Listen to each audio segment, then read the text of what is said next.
अस्सलाम वालेकुम दोस्तों, ड्रामा सीरीज शेर की आने वाली साल बहुत दिलचस्प होती जा रही है। चूंकि फजर ये बात जान चुकी है कि डॉक्टर रघुम वाला नहीं चाहता कि शेर ठीक हो और घर वापस जाए, इसलिए उसने फैसला किया है कि शेर को उस असाइलम से निकाला जाए। वो शेर को इत्मीनान में लेते हुए कहती है, क्या तुम मेरा साथ दोगे? मैं चाहती हूँ तुम यहाँ से चले जाओ, क्योंकि ये लोग तुम्हें जान के ऐसी दवाइयाँ खिला रहे हैं जो तुम्हारी हालत बेहतर करने की बजाय मजीद बिगाड़ रही हैं। शेर आगे से उसे कहता है कि एक एक करके मुझे सारे लोग छोड़ के चले गए हैं, अब देखना यह है कि तुम कब जाती हो। वो कहती है, मैं तुम्हें कभी छोड़ के नहीं जाऊंगी जब तक तुम मुकम्मल ठीक होकर अपने घर वापस नहीं चले जाते और अपने चचाजाद भाइयों से अपनी दौलत वापस नहीं ले लेते। फजर चुप करके अपनी चच्ची को फोन करती है और सारी बातें बताती है कि जान के शेर को ऐसी दवाइयाँ खिलाई जा रही हैं ताकि शेर की हालत मजीद खराब हो।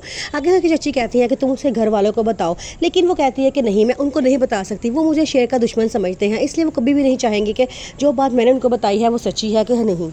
फजर उन तमाम दवाइयों की रिपोर्ट तैयार करवाती है जो शेर को दी जा रही होती हैं, जिससे उसे पता चलता है कि वो तमाम दवाइयाँ उसकी हालत बेहतर बनाने की बजाय और बिगाड़ने के लिए इस्तेमाल हो रही हैं। फजर बहुत परेशान है और वो हकीकत को जानना चाहती है कि कौन है जो शेर की इतनी बुरी हालत करना चाहता है और चाहता है कि वो कभी ठीक होकर घर वापस ना आए। लेकिन फजर पूरे दिल से ये बात चाहती है कि शेर ठीक हो और अपने घर वापस जाए।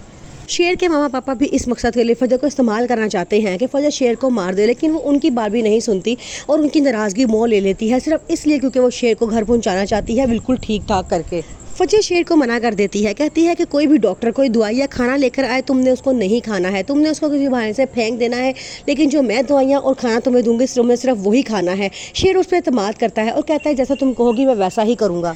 शेर के चचा बदरुज़्ज़मान उनकी तमाम जायदाद पे कब्जा करना चाहते हैं, इसलिए जैसे ही शेर अस्पताल पहुंचता है वो फ़ौरन उसको ऐसी दवाइयाँ देना शुरू कर देते हैं जिससे उसकी दिमागी हालत और ज़्यादा ख़राब होना शुरू हो जाती है।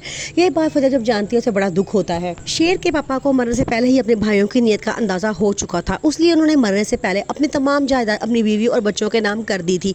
ये बात बदरुज़्ज़मान जानता था। वो जानता था कि शेर अकेला बचा है और इसके बाद कोई इनके ख़ानदान में लड़का बाकी नहीं रहा, इसलिए वो चाहता है कि शेर कभी भी ठीक होकर घर वापस ना आए। वो तमाम जायदाद पे खुद कब्जा करके बैठ गए हैं और ऐशो इशरत की ज़िंदगी गुजार रहे हैं और इस मज़े में है कि शेर कभी ठीक होकर घर वापस नहीं आएगा और सारी ज़िंदगी वो उसकी जायदाद पे ऐशो इशरत करेंगे।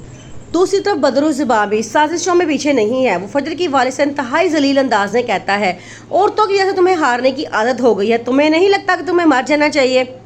अब जैसे ही फजर के पापा घर पहुंचते हैं तो फजर की मामा उनसे कहती हैं कि आपके पास अब एक तरीका है तहमीना का गरूर खाक में मिलाने का।